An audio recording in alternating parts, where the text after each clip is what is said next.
Compare to গরুর মাংসের business আমার রিস্ক বলতে গেলে নাই, ইনভেস্টমেন্টও বলতে গেলে নাই। হাউএভার ওই বিজনেস সাকসেসফুল হওয়ার চান্স অনেক কম। সো অনেকে বলে না যে টাকা বেশি ইনভেস্ট করবো তাহলে মনে হয় আমার রিস্ক অনেক বেশি থাকবে। এটা সবসময় সত্য না। অনেক সময় বেশি টাকা ইনভেস্ট করার কারণে আপনার অ্যাকচুয়ালি রিস্ক কমে, কম টাকা ইনভেস্ট করলে উল্টা রিস্ক বাড়ে।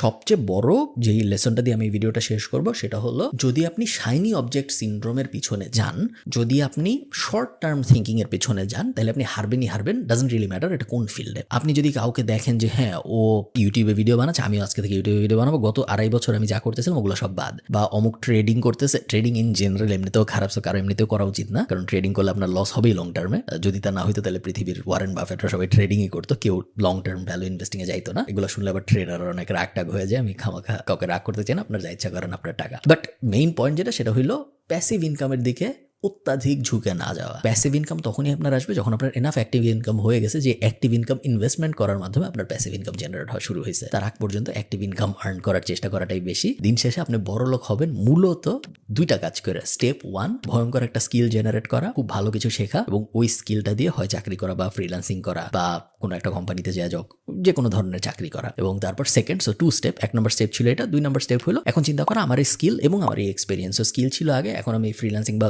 চাকরি করার কারণে আমার এক্সপিরিয়েন্স হয়েছে। স্কিল এবং এক্সপিরিয়েন্স এই দুটাকে মিলাই এখন আমি কিভাবে একটা কোম্পানি দাঁড় করাতে পারি যেন আমি আমার সময় ফেরত পেতে পারি। এই দুটো ইকুয়েশন মিলাইতে পারলে শুধুমাত্র আপনি বড় লোক হবেন, অন্য কোনো ইকুয়েশন দিয়ে বড় লোক হওয়া সম্ভব না। ভালো থাকেন সবাই।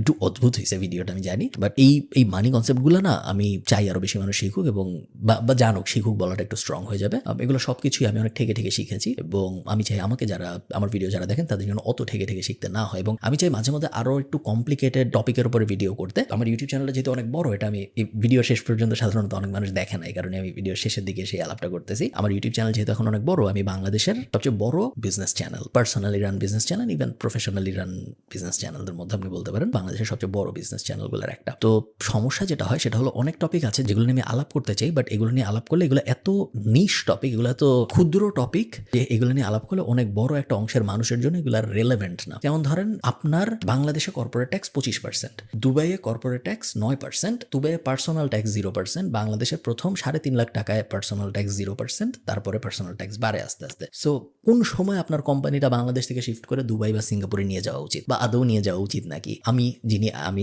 আয়ারল্যান্ড থাকি, সো আমার কি আসলে আয়ারল্যান্ডের ট্যাক্স ভার্সেস পানামার ট্যাক্স ভার্সেস মায়ামির ট্যাক্স ভার্সেস দুবাই ট্যাক্স, এইসব ব্যাপার নিয়ে আমি বিভিন্ন সময় চিন্তা করি যে আমি ভিডিও বানাবো, আবার শেষ পর্যন্ত আর বানাই না, কারণ আমি জানি বানাইলে 5-10 হাজার মানুষ হয়তো দেখবে, তারপর হয়তো আর দেখবে না। আর বেশিরভাগ মানুষেরই এত ক্ষুদ্র তো নিশ টপিকে আগ্রহ থাকে না। যাক, ভালো থাকেন সবাই। টাকা পয়সা নিয়ে কথা বললাম, আশা করি সবাই ভালো আছেন এবং আপনাদের সাথে আমার দেখা হবে পরের ভিডিওতে। ভিডিওটা ভালো লাগলে আমাকে অবশ্যই কমেন্টে জানাবেন। তারা